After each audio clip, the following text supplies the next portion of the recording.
Professeur Cohen, que regardez-vous? Je regarde une vidéo de l'IHU de Marseille, l'île natale, où le professeur Parola explique en fait qu'ils n'ont pas de données aujourd'hui pour déterminer si le vaccin peut protéger des formes graves. Et donc, comme il le dit, il invite justement les personnes à voir ce qui arrive en Israël pour se faire une idée. Troisième possibilité, c'est la vie réelle, c'est-à-dire qu'est-ce qui se passe dans les grandes populations qui sont très vaccinées comme Israël. Il faut être attentif à ce qui se passe là-bas. J'invite bien entendu mes collègues à suivre, et les autorités bien sûr, à suivre ce qui se passe là-bas où la population est très vaccinée, à suivre les patients qui sont hospitalisés actuellement en Israël, ceux qui sont en réanimation. Et ça nous permettra d'avoir des données. Mais encore une fois, pour l'instant, nous ne pouvons donner que ce que nous observons ici. Mais encore une fois, la situation en Israël mérite d'être observée. Enfin, pour clore un des... Je suppose qu'il faut voir les données, donc je vais vous les montrer.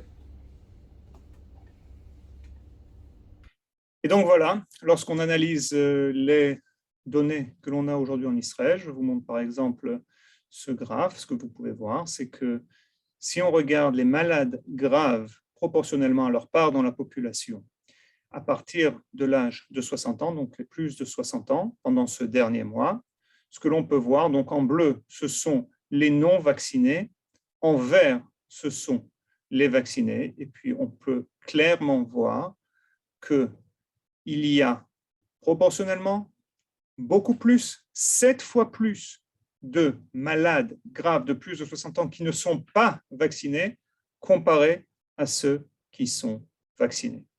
De la même manière, si on analyse ici la répartition dans les différentes tranches d'âge des malades graves, une fois de plus proportionnellement à leur part dans la population, ce qui est très important, le même schéma de couleur, c'est-à-dire que les bleus sont des non-vaccinés, les verts sont des vaccinés.